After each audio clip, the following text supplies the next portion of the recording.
Harnojoyo bersama dengan jajaran pejabat di lingkungan pemerintah Kota Palembang kembali melaksanakan kegiatan safari subuh dengan sholat subuh berjamaah yang dilanjutkan dengan ramah tamah bersama warga bertempat di Masjid Al-Ansor, Jalan Perindustrian 1, Kecamatan Sukarami.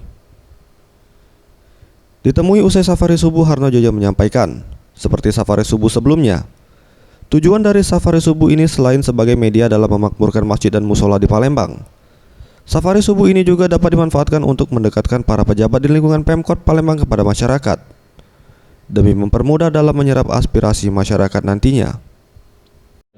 Seolah dengan program seperti ini ke depan tidak ada lagi masyarakat yang tidak kenal dengan pejabat dan pemimpin. Harapannya kalau sudah kenal, kita dapat berkoordinasi dalam rangka menyerap aspirasi masyarakat. Dalam safari subuh ini, Pemkot Palembang juga memberikan wakaf Al-Quran serta sejumlah dana kepada pengurus masjid. Dan dilanjutkan dengan peletakan batu pertama oleh Harnojoyo di halaman Masjid Al-Ansor sebagai penanda dimulainya pembangunan perluasan masjid. Anugrah Sandi Pratama, Sriwijaya TV.